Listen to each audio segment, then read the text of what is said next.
BJP government की सोईजबा BJP ने मखोइना vote zone थोबा BJP मखोइना लेंगाक सासन चुमदबा मखोई की मरई अनि लोंबा अदुगी दु मखोई मुथप पंगमंगाई प्रजादा हाइनगाई से चुम लाइक तो प्रजा से करी रोग थाजन के दे करी कांगपुक बी डिस्ट्रिक्ट पिठोक पनतेबा कांगपुक बी डिस्ट्रिक्ट से अदुदी मणिपुर से काइगिनो डिस्ट्रिक्ट हाना निपान मापन सेमम मिस काइगिनो मणिपुर से सेंट्रल डीसी अमा खंगना मणिपुर आबसी दामो डिस्ट्रिक्ट अमा खंग नत्र बले मिदो डीसी अमा खंगना आईएएस ऑफिसर अमा खंगना हेलिम चौधरी को मी अमा सेंट्रल डीसी ने ना मणिपुर से ले मिम नत्र अदु काइगिनो डिस्ट्रिक्ट निपान सेमुइदो सेमम गनुना सिदी यमना कंजूसी ओइबो लोन आइबो तारे आइगिना नुगाइन लेगे आइगिना डिस्ट्रिक्ट सेम या आइना तौरगन चुम्मी नंग सारगना नंग सेमगना लाली हाइबो हाइफुना दे एडमिनिस्ट्रेटिव की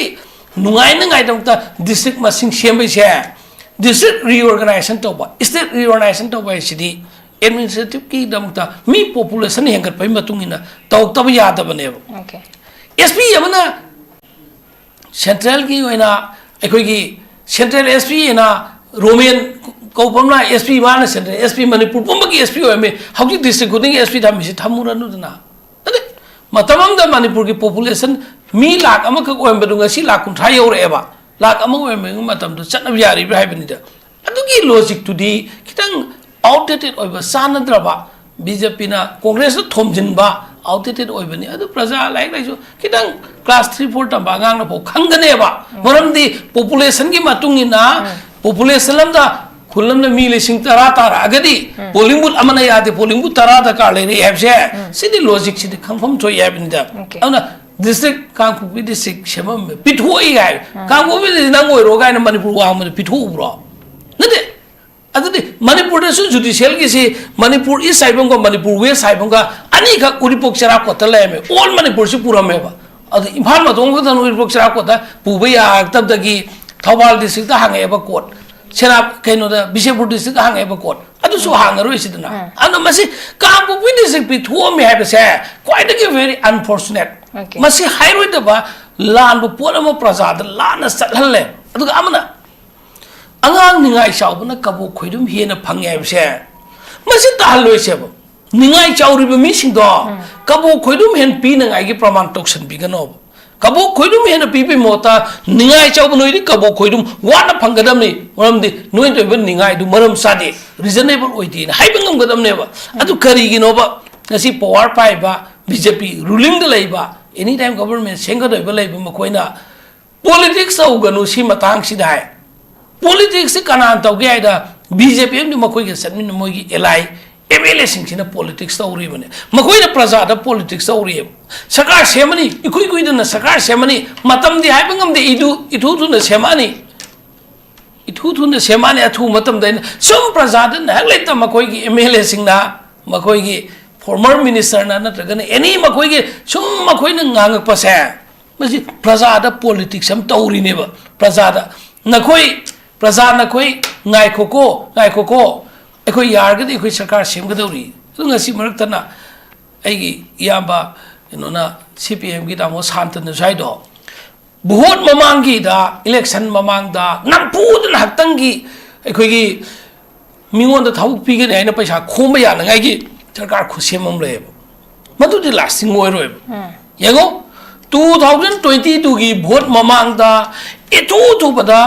फेब्रुआरी की टांग कुनगनी पानगा मार्च की टांग मंगा गोयमगनी 2022 की इलेक्शन तौखिबदु फेजनी थोना मदुगी ममांग इलेक्शन कोड ऑफ कंडक्ट थोमदाय हायेंग तो वालो कांदा मणिपुर की डिपार्टमेंट खदा थबु कौगनी ने एडवर्टाइज तो विमिने ngamiने थबु कौरी ने एडवर्टाइज तो ngमेबा मणिपुर गवर्नमेंट की द बीजेपी हम दि मखोई की पार्टी ना मोई एमएलए सिंग तो बंगम बसे अदुक चाउब नम थाक तु बुतवे हौजिक छुअदुना मखोई एनी कम्युनिटी अमा यावगेरा यावरोइगेरा नता थेमा यावनगेरा नतगना यावगनि हैन तौसनगेरा नतग यावदोइब्रा कैनोमा तौरगा अखोइगी प्रजादगी मखोइगी भोटा 27 की फेब्रुआरी लास्ट तौगदब इलेक्शन तौगदब से 2027 दा मसिगी मी खर फजलदे मी सामा लोगदब पोसा मी लिसिंग तरा दे पैसा खोमजलदि मी लिसिंग तरा दुगी वाकर फैमिली में आम दुमागे केंद्र की वोटर ꯑꯩꯈꯣꯏ ꯁꯔꯀꯥꯔ ꯄꯥꯏꯔꯗꯧꯅꯤ ꯍꯧꯖꯤꯛ ꯁꯔꯀꯥꯔ ꯁꯦꯝꯃꯤꯁꯤꯅ ꯃꯊꯪꯒꯤꯁꯨ ꯑꯩꯈꯣꯏ ꯄꯥꯏꯒꯗꯣꯏꯅꯤ ꯍꯟꯗꯛ ꯍꯥꯞꯄ ꯏꯟꯇꯔꯚ꯭ꯌꯨ ꯅꯪꯍꯧꯗ꯭ꯔꯁꯨ ꯀꯣꯂꯣꯝ ꯀꯟꯗꯛ ꯂꯥꯛꯇ ꯅꯪꯍꯧꯗ꯭ꯔꯦ ꯑꯗꯨ ꯃꯊꯪꯒꯤꯗ ꯇꯧꯗꯣꯏꯅꯦ ꯃꯤ ꯐꯥꯖꯅꯉꯥꯏ ꯄꯣꯂꯤꯇꯤꯛꯁ ꯑꯃ ꯃꯅꯤꯄꯨꯔꯗ ꯌꯥꯝꯅ ꯈ꯭ꯋꯥꯏꯗꯒꯤ ꯑꯗꯨꯒꯨꯝꯕ ꯗꯔꯇꯤ ꯄꯣꯂꯤꯇꯤꯛꯁ ꯑꯃ ꯑꯦꯝ ꯑꯦꯜ ꯑꯦꯁꯤꯡ ꯃꯤꯅꯤꯁꯇꯔꯁꯤꯡ ꯏꯚꯟ ꯆꯤꯐ ꯃꯤꯅꯤꯁꯇꯔꯁꯤꯡꯅ ꯇꯧꯕꯁꯦ ꯃꯁꯤ ꯑꯩ ꯑꯃꯒꯤ ꯋꯥ ꯅꯠꯇꯦ ꯃꯁꯤꯒꯤ ꯂꯤꯁꯠꯁꯤꯃꯗꯤ ꯑꯩꯈꯣꯏ ꯄ꯭ꯔꯖꯥꯗ ꯑꯩꯈꯣꯏ ꯃꯌꯦꯛ ꯁꯦꯡꯅ ꯈꯪꯍꯟꯕ ꯆꯪꯉꯦꯕ ꯑꯗꯨꯒ ꯇꯧꯒꯗꯣꯏꯕ ꯄꯣꯠꯇꯣ ꯉꯁꯥꯏꯒꯤ ꯄ꯭ꯔꯖꯥꯗ ꯂꯥꯛꯀꯗꯣꯏꯕ ꯑꯇꯣꯞꯄ ꯁ꯭ꯇꯦꯠꯁꯤꯡꯒꯤ ꯚꯣꯠꯀ ꯃꯃꯤꯁꯨ ꯇꯥꯍꯜꯂꯒ ꯃꯅꯤꯄꯨꯔꯒꯤꯁꯤ ꯌꯦꯡꯉꯣ ꯉꯔꯥꯡ ꯃꯇꯦꯛ ꯈꯔ ꯆꯔꯥꯡꯅꯔꯝꯕꯗꯨ ꯄꯤꯌꯥꯔ ꯊꯝꯗꯣ ꯑꯩꯈꯣꯏ ꯄꯤꯌꯥꯔ ꯀꯩꯁꯨ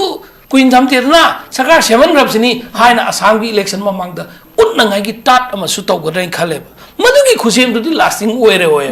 मधुकी खुशेमदुदी लास्टिंग ओइरोय मधु सेम तारगदी तसेंगना हानगी बीजेपी ना प्रॉमिस तौथोब पीरने ना हाइरुब चिनसिंग दो मधु चिन्नो अमक्तंग सेंगथोब अखोयना हाइकी मधु इलेक्शन की दमक्ता हाइकी बनी अखोय हिंसाबीगी सरी सोनबगुंबनी अदो अखोय मधु मधुगी दो अखोय कयम फावब मधुगी पीनगाय आशा लेते नखोयदा सेपरेट एडमिनिस्ट्रेशन पीनगाय आशा लेते नखोयगी पॉलिटिकल डिमांड अम फाव अखोय सपोर्ट तौरोय वेदर नखोय गवर्नमेंट सेमदा यावगेरा यावरोयगेरा मणिपुर कायबी यारोय इवन अखोय बीजेपी की एमएलए और बीजेपी की लीडर और अखोय मणिपुर की ददी मतम मतम ददी वोट कानगाय की मक्ता अखोय चिंथी की बनी ngang की बनी हाइजन की बनी अखोय औजिति पावर पारमिना हाइना नाखै सिंग हाइगेरा हाइरोबा नमद्रगना स्टेन अमा तोंगा लौओबा ओके अदु सुमना नतबिदा हौजिक सो अदुम पुथरबना लैनुंग यौरबा लुप्पब हिसिनसु अदुम मखुत थांगलगा कनादा कांग्रेस ताइननी ने सुम लैरगदी कमाय तोंनि अदुदी प्रजा से यम सिंगबनिदा प्रजा से कोई पंगेने सुम ये असीब गासी नोमदे दुम इरोय रखिनेने सुम आशा तौहनबसे मित्रंग मेजिक की थबुकसी अखोय हाइदबना फब्र खली अदुगी सकपुरी थमोय सेंगना कांग्रेस की बीजेपी की जेडीयू अदु अदागी वा नतना अखोय यम क्लियर ओइब पिक्चर बला कॉमन एजेंडा आम द सबमिनसी मणिपुर की एमएलए सिंसे अखोय मणिपुर की ददी एनी नेशनल पार्टी अखोय आदा अखोय सेंटर द मोय तोंगा तोंगन मानबर मानदबर खंगदे मणिपुर की ओइनदी अखोय एट एनी कोस्टा मणिपुर दगिदी मचेत ताबदी मानबो पिरोय साहेब से बीजेपी की मचिन दे सोंग थोपीरो बीजेपी की मचिन दे थोगा कांग्रेस का जेडीयू का सीपीआई का एनी अपन बसे ऑल पॉलिटिकल पार्टी की लीडरसिंग फमिनर का कॉन्क्रीट रिजोल्यूशन अमतंग दि लौमिनर का थमौसे बनिदा थमौसे अदु नत्रदि नखोइना पावर पाइम नखोइना दुगा ओपोजिशन की एमएलए मंगा खक लेजबसे खोय मंगा से मखोइना पंदो मचिन मनाव मंगा दौना शक्ति लई दुबदि खंगी मरमदे कांग्रेस की मंगा सिना नो कॉन्फिडेंस मोशन थारकने अब कीदना चेंदना सरेंडर फुक तौरिनिदना अदु खंगेबा मरमदे अतै एमएलए म्यामम सु मखोय मनुंगी मेजॉरिटी एमएलए सिंग दगी सु यानतब याम लैबनिना नो कॉन्फिडेंस मोशन ददी टॉप लाउन असेंबली दा कांग्रेस की मोशन दो सौगलादी मोय चुकनेना अदु मसाना सु दिल्ली की सेंटर के स्टेट की लीडर सिंग खंगबदगी मखोय स्टेप डाउन तौबु एम्बसु यायबा हौजिकती पॉलिटिक्स की वासु पनबीररोइसी प्रजा सिंदा अदुगा अनौबा यामना आशा अमा लैहनबा सरकार अमा सेमकनी गायना आशागी मित्रंगी उच्चाइबदुसु या इबं खैदी बीजेपी एफिलेटेड पैनल सिंगना तौबीरकनु अदुगी सरुपुदी नखोय नुंसी चानना हाना लैमिनरंबा कम्युनिटी सिंगनी हौजिक पुन्ना लैमिनसी मणिपुर कायहलोइसी नखोई अतोपे एजेंडा सिंदु पुथोरनु हाइना अदुम अपील तौबियु कै सुकाइदे सोनना टीवीदना कम्युनिटी अमबु सुम हुल्ल हुल्ल nganगबा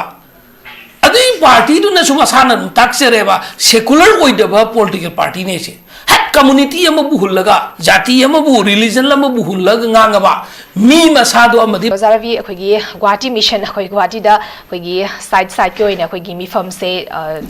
मतम खर लौरकान अखोगी मिफम से पांगथोकपा हाइबा तारे पांगथोकपसिदा अखोगी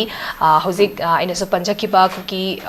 सिंगी स्टडी सु ग्रुप ता लेरिबा सिंगा अखोगी एमएलए सिंगा सीएसओ सिंगी जॉइन होइबा मिफम अमखा पांगथोकपा मतमना मखोइना रिजोल्यूशन ताकिबसिदा गवर्नमेंट से सेमा मतमना मखोइसे पार्टिसिपेट तौगनी तौबदा मखोइदा रिटर्न कमिटमेंट अमखक पीबा हाइबा तारे मखोइना अदु तालगा लाइबा डिमांड से पीगनी हाबगी रिटर्न कमिटमेंट अमखक पी तारगदी गवर्नमेंट फॉर्मेशन तौबदा सेमबदा यावगनी हाबनी मसी कदाइ फब ओइतोकपा याय नत्रगना मसी मसाइ तांगसा कमाय हाबिनिंगे ओजा ये कोई ऑब्जेक्ट मणिपुर की क्राइसिस सिदा इंडिया गवर्नमेंट की रोल से कोई मणिपुर प्रजा सिंह पेनिंगाई ओइबा खोंथांग अमा फाव लौखत्तब्रा हाइना खले मसे कोई 2023 की मे की टांग अहुमदगी मणिपुर दा थोनिंगदबा थौदोक अमा याम चावना मालेम पुंबदा सक्ताकपा थौदो अमा थोखरेबसी इंडिया गवर्नमेंट ना मतम चाना अखोगी कंट्रोल तौब ngamhaude स्टेट गवर्नमेंट ना मतम चाना control तौब ngamde aduga masi yam sangna kuina chatharaga hojik amaka manipur government asi animated suspension da thamle animated suspension da thambasi and laiba pathang thagi february gi 13 da loira dawni sahi ama mapung pharaga dawni masidagi anob step ama या अखोगी दिल्ली दा parliament हाइबा तारे parliament पुथोगा अनौबा president rule से अखोगी assembly पूरा dissolve तौरगा तौबमा नत्रगना सिगी ममांगदा government सेमनाइ तौगदोइब्रा India ददी BJP सिना प्रजाना खलंबा अमदी प्रजागी legally लोगी अखोगी आइन पीबा थवोंगसी मसिगी मायोक्ते हेक तौबा याम यावबनिना मखोय कहिदोकदबगा अखोय हाइबा ngamde अदो इंडिया गवर्नमेंट की थौसिलना ngasi अखोय खाइबुंग मचेत sakmai unhanba yadaba chathok chachin yahandaba phipa myam ama leirabasida amaka yogi praja gi oiba mute khaliba mla sing diog mla oi leiribadina majority suma khoi gi chapchana leibanina masi government ama praja gi mute ama government popular government ama semani semgadore sembagi oithokpa lei gaina dum hairaga Delhi mission यम तौरे दिल्ली दा classroom mission हाइबा फो याबजानी Delhi classroom mission हैना कोई दिल्ली दा सुख चाउख्रबा नेशनल पॉलिटिकल पार्टी इंडिया दा गवर्नमेंट पाइरिबा अमदि मणिपुर दा सो हजि मखोई मेजॉरिटी होइना लेरिबा दो पार्टी की लीडर सिंह अदबु नेशनल पार्टी की जनरल सेक्रेटरी अमगा कोई नॉर्थ ईस्ट इंचार्ज एमपी अमगना यामना क्लासरूम दा तौबा लेक्चर क्लासरूम दा अंगांग सा ओजाना छात्र सिंह ताकपगी थवोंगदोंग मानबु मोंगदा मसी अखोगी स्टेट की लीडर सिंह अदबु मखोइना खरा अदुम मवोंगदा ओजाना छात्र दा तौबई मोंगदोंग तौबदो अदु अखोई नुंगाइ जदे हाबनी ngasi नेशनल की दिल्ली की बीजेपी की नेशनल लीडर सिंह ना मणिपुर की बीजेपी की लीडर सिंह दा तौरपसी सिंदम ना किना तो पॉलिटिकल पार्टी की नेशनल लीडर सिंह ना सु स्टेट की मणिपुर की लीडर सिंह तौबीरा अदी मदु नुवाइतेना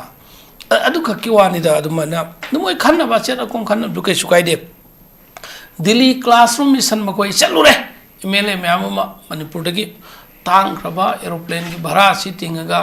याम तांग खबा से मकोय चलगा फमुरे मीटिंग तौरे खोले करी हाइरे बनो प्रजादा मयक सेंग दबा अथु मतम दा गवर्नमेंट सेमनी अथु मतम दा हाइबसे मकोय की अदु खक हाइब नतना अतोप कंक्रीट ओइबा रेस्पॉन्स संभव प्रजा द पीदे हौजिना मका गुवाहाटी मिशन नमा हौरे गुवाहाटी दा तोंगान बा मिसिंगा कौबा खोटपा पुनबा गायना तौद गुवाहाटी की मिशन नमा हौरे इसिना मका करायो फोबा माइ पाकदौरिनो अदुगा मसिगी मिशन असिगी थवोंग से यामना यूनियन गवर्नमेंट ना थमोय सेंगा मणिपुर पॉपुलर गवर्नमेंट अमा सेंबा नत्रगना अखोई हौजी लाइबे असेंबली सी डिजॉल्व तौरगा फ्रेश मैंडेट प्रजा की अनुभव म्यूट खनंगाई की खुदोंचा पीगदोइब्रा नत्रगना सुम मालहलगा अखोई कईगुंबा खर तौरी प्रजा सिंग नोय चोइथोखिनु अखोई बीजेपी की वाकर सिंग मरोइना अदुगा बीजेपी की एमएलए सिंग नखोई चोंथोंसिंगा तौखिनु नखोई ममदे नखोइना चोंथोखरगदी बीजेपी सी इंडिया दा माई अदुकी मते खुरनी हाइबदुगी थेमनांगाई खोइचाक थारिब्रा मसिसु याम खन्ननांगाई ओएबा मरमदि हौजिक अखोइगी मणिपुर की एमएलए सिंग रूलिंग की एमएलए सिंग सी बीजेपी ओइगेरा मखोइगे सटमिनबे एमएलए सिंग ओइगेरा मखोइसी मियाम की मिनोक मैसै मियामना अदुमदि ngang makoi su mioi bani aduga makoi su manipur praja bu nuksiba manipur kai hanning daba mi mya ma mai ko gi lai MLA sing china mapangan thok pangam jadaba ko gi high kamal gi instruction gi mayok ta kari ma bau mating lena hai bangam jadaba si ma ko nungai jeram oeba ana hauji ki Delhi gi mission si mapung phana thok on thorak tabida Guwahati gi mission maglak pasi Guwahati si thawaina maki government sem ngai gi damakta khanabai kauribra natragana chumna gi Assam da hauji election mang da ta du lere Assam gi masida BJP gi MLA sing si Assam gi mafam jo ullaga Manipur gi BJP sing MLA khoi phajna tied up tawna leiri amta chongthok chongjin tawdri Assam da su BJP ka hal uga aina haina ngai gi election gi tawribra khangde ado isam samna Assam North East da khwaidagi yam toina center gi leader sing Prime Minister Narendra Modi Home Minister Amit Shah na toina visit tawbasi Assam ne Assam da yam toin lai adum samu tongbai su dum lai temple da mandir da lai khurumbai su lai aduge Narendra Modi sidi subnagi lai amakaki khurumbada adum yam thawai yongna chachai adum yam ne na khangabduni ma atopa dharma gi lai gi khurumba chatte India gi history da any religion da gi oisunu India gi first and prime minister oibasi any dharma gi khaida vida achauba dharma gi lai gi mandir sing masjid sing church sing da dum chat pe yaw Narendra Modi gi di chupna gi magi lai amakak mana chachaba mana belong to bo religion adu khakida adu gi warga di ma dum satlaga lei praja gi awaba yengba yengdaba tongan mangon da ke suna sumde Assam gi Guwahati da hobji kauribra sat kadoibra amadi tawdore makoi hobji date 14 ngasi maksi makoi pungani habni krai bhoba kai development oi kadra adu aikoina pamjabadi Manipur praja singida makhalaga center gi leader sing aduna BJP gi leader sing aduna praja gi interest sokadawa Manipur gi territorial integrity da sokadawa oiragadi phajana munna khandaraga step lobiyu aduga kanagumba furup amana jati amana natagana district amana any kind of ekogi disintegration haiba tare Manipur kaibi aba condition thamakpa taragadi madu ekoi madu yaramaga ikong komna laaga Manipur da harau halak agadi ekoi Manipur gi tungi am laibak thibo igani Manipur si tangka khrada adumaina kana gumbana makoi gi tongan ba separate demand tan ba makoi gi tan ba khrada 2015 da koi gi Manipur dagi tongan ba administration tan gani na makoi gi demand sing du khana gani pi gani haiba BJP na ya thoba dagi makoi da support tawrubani adu haujiti BJP na aikoi gi demand sing adu moina vote ka khra matung da haidi Manipur da BJP gi account hangdana BJP sarkar 2017 da even autonomous state council da mi myam ko hangdana 2020 da makoi loina makoi khudung chap phangra kanda aikoi gi o demand do mirai bire haibagi nungai taba madugi makoi gi tal demand taliba sing du gi leader na social media da TV the discussion da press briefing da hainan thamba aduga even makoi gi aiba seron sing da NI gi court ta makoi na si thajilapa affidavit annexure A1 AI na tor gi affidavit ta haipada adumaina India gi national gi BJP ki leader sing the North East ki in charge adu makoi myamna ekoi gi demand sing chi khanagani pigani ekoi demand sing chi haiba leina ki ai bo loina myam pum khange ba ana madugumba demand sing lerga namjan gi badagi 2015 dagi ngasi bawa namjan biren madugi ningdon bomba pokhai rakna to bodo adugumba condition ama haujikti amaka thambiuranu straight deny to biro Manipur any cost territorial boundary su administrative setup da su emotional integrity da su chokpa yaba ama bhawba to we are have say honorable koi BJP am the BJP ke satmin hai MLA sing Guwahati mission hoigera Delhi gi mission hoigera whatever any center gi leaders in the ko khuding ma dum satpi yaw bi kai sukai de maram di na koi gi leaders na kai gi khana ba ko bodu aduga na koi na masi Manipur praja singi Manipur gi ꯑꯩꯈꯣꯏꯒꯤ ꯏꯄꯥ ꯏꯄꯨꯁꯤꯡ ꯂꯥꯏꯑꯣꯏꯈ꯭ꯔꯕꯗꯨꯅ ꯆꯍꯤ ꯀꯌꯥꯒꯤ history ꯇꯦꯛꯇ ꯀꯥꯏꯗꯅ ꯊꯝꯃꯛꯄꯁꯦ ꯃꯁꯤꯗ ꯀꯥꯏꯅꯉꯥꯏꯒꯤ ꯊꯧꯑꯣꯡꯗꯗꯤ eight ꯑꯦꯅꯤ ꯀꯣꯁꯇ compromise ꯇꯧꯕꯤꯔꯝꯒꯅꯨ ꯑꯗꯨꯒ ꯑꯐꯕ phone ꯄꯨꯔꯛꯄ ꯑꯣꯏꯕꯤꯌꯨ ꯍꯥꯏꯕꯁꯤ ꯑꯍꯥꯟꯕ round Okay, okay. Fazan thabikre akhoi mamangda akhoi Delhi mission akhoi Delhi da center leaders singna kaurakan da akhoi Manipur gi matang da tuki mati kana kre dubu Manipur da government amakak ti semak tabadna usi Guwahati da mok akhoi gi mifam se pangtho inga si noni ni sida dubu hariba Guwahati gi mission sida di Manipur government se semak ba yabagi lay possibility lay brama simak so akhoi haiba ngam da bagi situation amakak ta lay ba haba tare masi mamangda so same gani hara same ki da ba oibana handak ki si so akhoi gi semak adra se moi dra have se akhoi guarantee pi bangam da have tare mdu gi fiwam da leiba to za khoi uzi government same the first round da mak haina habi khre akhoi gi government center ki matang sa di semak pa di ya adubu 100% sure mak ti have singam da have tare adubu karigum ba semak traga di akhoi assembly se dissolve to bagi situation la kador bini 1 year se president rule se complete oi ki tar de khoi assembly dissolve to bana traga state da khoi emergency lauk to bagi pot amakak su lak pa adubu khoi gi budget session jo hau gadore but adubu masigi mamang da mu government se semo dragadi assembly dissolve to bagi film da lakadori bra aduga semagana who will be the leader have a question sine usik lai base leader crisis se koi thopagi koi meamam su mamang chahi da thengna kare adubu hozik government same gani ane lai basida semak taragadi kanana leader or kadori bano masidadi koi leader crisis like ba leader dana kiba sing se punna chamina kadori bra center na khalai ba leader do mag yakidori bra have su miyam gi thamoi da hangning aga lai ba question am khangni oza kamai thamini ni shami tangse in mamang da swai jakre BJP hai ba political party je makoi gi yanglen seru si makoi gi handle makoi da screw lay thok lesin to pipe si RSS Rashtra Swayamsevak Sangha ina RSS in yamna moi gi extreme moiba force sama India da lairiba masina pipe ne any state khudingi BJP gi state ki general secretary organization si RSS ki amna matik mathona leiba RSS ki mihut amna oigedam ni abase moi BJP ki mamang spokesperson sing side makhoi da di ramde agenda amakak tak da satpa kangbu amne constitution ga si kai gi kai ru do moi da dakar le bizat na te constitution ki matung ina any state ki assembly meeting ko ba khot pa si within 6 months tagi hian ba ya di am the constitution pi bane tha taruk tagi hena gap le ba ya di ba tha taruk chu ga da ba nom warning ai da phok to pi ya ba tha taruk tagi no me do pi ya de constitution na mai cheng na pi bane ba adu Manipur ki chapter da assembly ko ga da ba do numit no mo warning ai da Manipur ki simsar na resign tawre February ki date 9 da February ki date 10 de assembly ko ga de la em ba do to min lai thoe adu ga governor na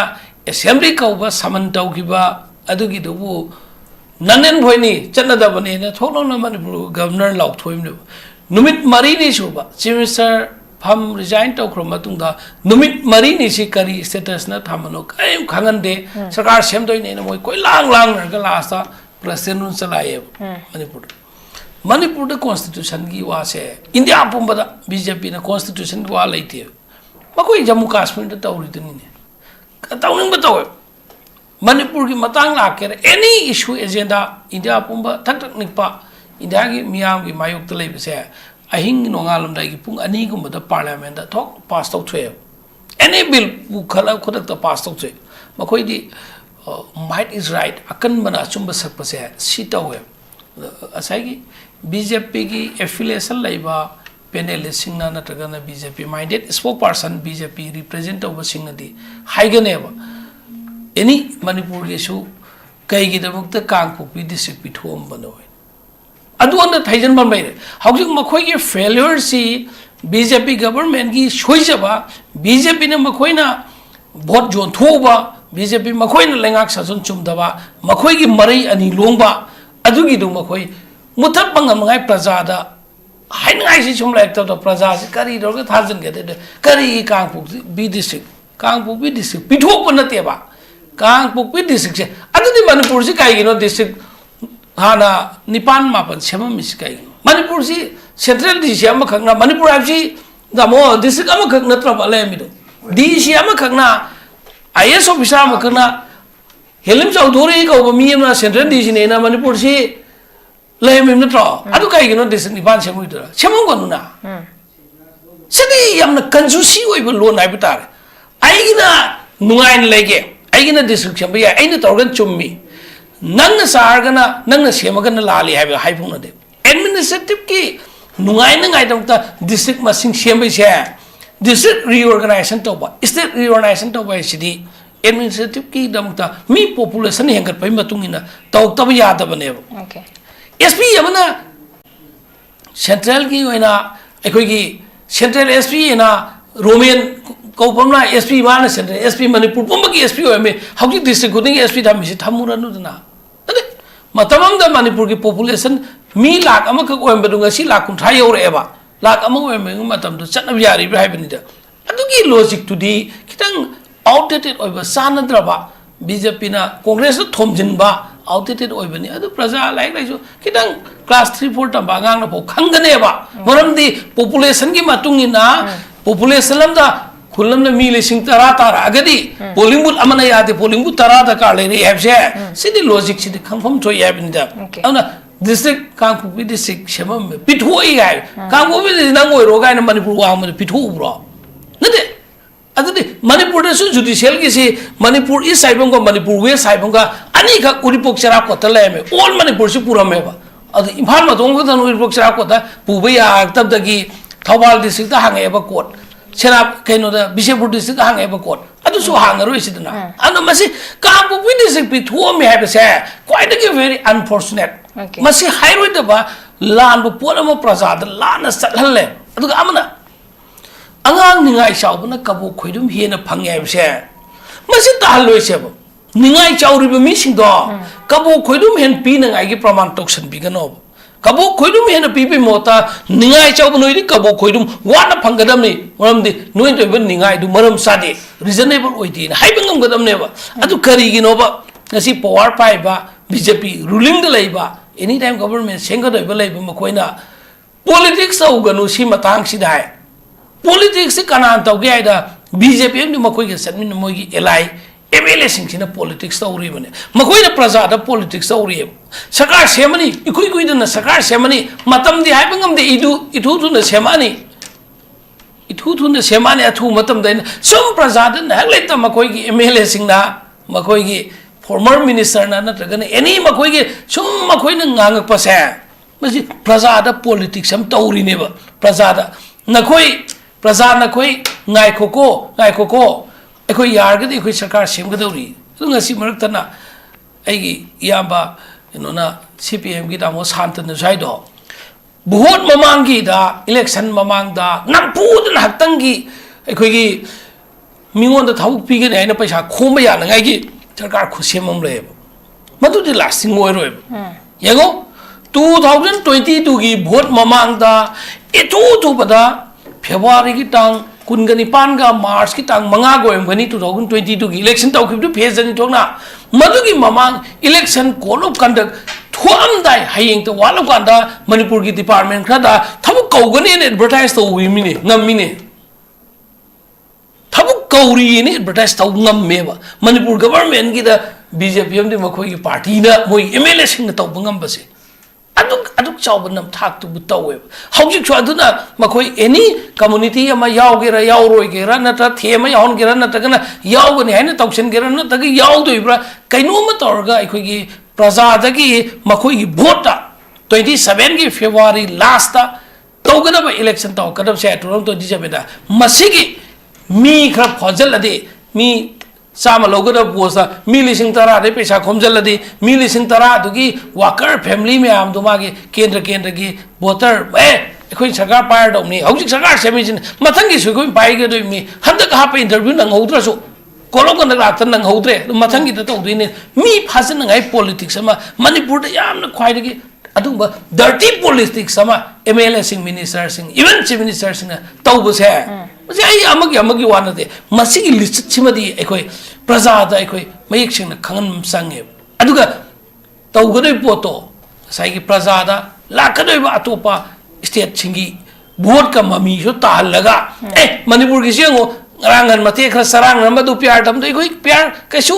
kuin tham tir na sakar seven grab sini haina asam gi election ma mangda utna ngai gi tat ama su tau godai khale madu gi khusem du lasting oire oye madu gi khusem du lasting oire roi madu sem tar ga di ta sengna hana gi BJP na promise tau thoba pir ne na hairu ba chin sing do madu chin do amak tang seng thu oba khoi na hai ki madu election gi do ta hai ki bani khoi hingsa bi gi sari son ba gumbani adu khoi madu gi do khoi kaim phau bo madu gi pi na ngai asa leite na khoi da separate administration pi na ngai asa leite na khoi gi political demand am phoi khoi support to roi whether na khoi government sebada yaw ge ra yaw roi ge ra manipur kai bi ya roi even khoi BJP ki MLA or so BJP ki leader or so khoi manipur gi dadi matam do dadi vote ka na ngai gi mak tai khoi chin thi gi bani ngang gi bani haijin gi bani khoi objective power par mina haina na khai sing hai ge ra hai ro ba nam draga na state na ma to nga low okay adu sumna na tabida haujik so adum puthara bana leinung yoraba luppa ba hi sina su adum makut thangat laga kanada congress tai na ni na sum lei raga di kamai tong ni adu di praja si yam singa bani da praja si koi pange na sum koi asi banga si nu ma de dum iroi rakhine na sum asa to hon ba se mitrang magic ki thabuk si khoi adum haide bana phabra khali adu ki sakpuri thamoi sengna congress ki BJP ki JDU adu ada ki wan natana khoi yam clear oiba picture bla common agenda am the subminasi manipur ki MLA sing che khoi manipur ki dadi any national party khoi ada khoi center da moi tonga tonga manada khangde manipur gi oina di khoi at any cost manipur da gi di machet ta badi manabo piroi sahib se BJP की मचिन दे शोंग तंग थोपी रो BJP की मचिन दे थोगा कांग्रेस का JDU का CPI का any अपन बस है all political party की leaders इन फमिनर का concrete resolution हम तंग दी लौमिनर का थमो से बनिदा थमो से अदुन त्रदी न कोई ना power पाइप न कोई ना दुका opposition की MLA मंगा खक ले जब से कोई मंगा से कोई ना पंदो मचिन मनाओ मंगा दो ना शक्ति ले ये दुब दी खांगे मरम दे कांग्रेस की मंगा सिना नो कॉन्फिडेंस मोशन था कने अब की दन चेन दन सरेंडर भोग तौरिनी दना अदु खंगे बा मरम दे अतई MLA मैम सु मखोई मनुंगी मेजॉरिटी MLA सिंह दगी सु यानक तब यम लेबनिना नो कॉन्फिडेंस मोशन ददी टॉप लाउन असेंबली दा कांग्रेस की मोशन दो सौगला दी मोइ चुप कने ना दु मसाना सु दिल्ली की सेंटर गेम दी स्टेट की लीडर सिंह खंग बदगी मखोई स्टेप डाउन तो बु एम बसु याय बा हौजिकती politics ki wasu panbira roisi praja singda aduga anuba yamna asama lehenba sarkar ma semak kani gaina asagi mitrangi utchai bedusu ya ibang khaidi BJP affiliated panel singna tawbira kanu adugi sarokpudi nakhoi nungsi chanana hana laiminramba community singni haujik bunna laiminasi manipur khai heloisi na koi atope agenda sindu puthoranu haina adum appeal tawbiu kai sukai de sondana TV dana community amabu sum hulla nganga ba adi party du na sum asana taksere ba secular oidaba political party ne se hat community amabu hullaga jati amabu religion amabu hullaga nganga ba mi masado amadi party do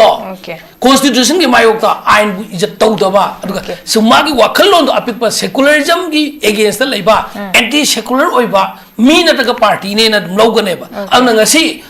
india pumbada hojik ke haiba BJP haiba makoi ki party sina bu leiba mafam se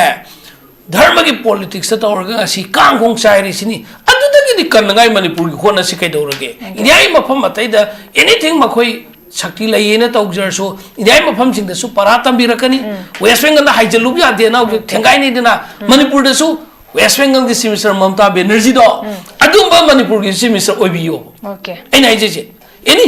party की अदोम की party रे ओरसो अमै party दो ओरसो मणिपुर की दमत दि no यारो हैना lamin से दुगा eco Manipur सी कन्मिन से वफम से थम